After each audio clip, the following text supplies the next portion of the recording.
The styling of Honda's racer on the road is well balanced and even aggressive if you're the nervous sort, but it hardly looks like an XA318 000 motorcycle. XA0 ride it though, and it's a completely different story.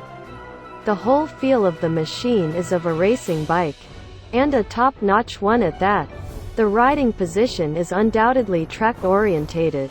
Through RC30 riders will appreciate the extra room the newer bike provides. The original V4 racer perches the rider on top and right over the front wheel, and though the 45 does the same, it's in a less radical manner.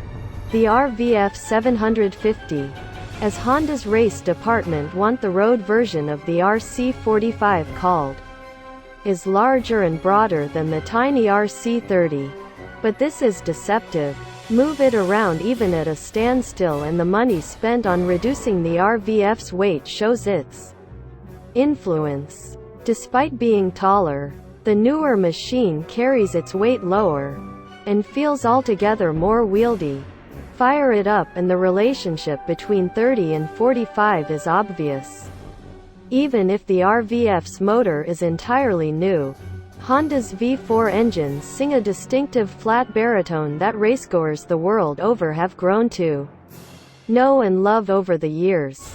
The spectator catches the exhaust note, but the rider sits on top of the intake, and it's this snarl from beneath the tank which is so irresistible.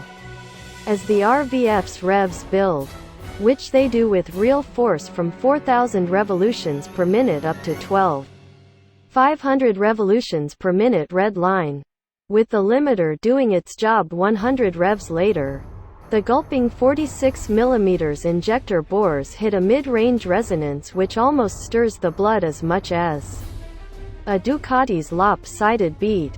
Not quite, but almost, U2026. But first the mechanically sensitive will warm the motor up, which, as you'd expect of 1994 Honda, involves nothing more than a push of the starter switch.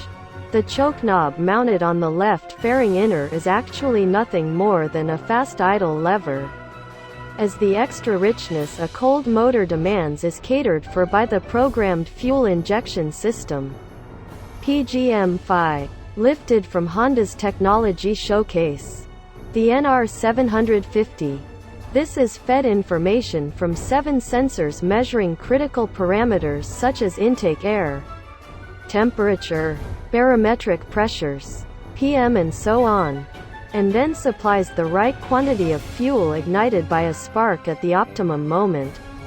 The microchip controlling this is replaceable, meaning carburation and power characteristics can be altered in seconds too.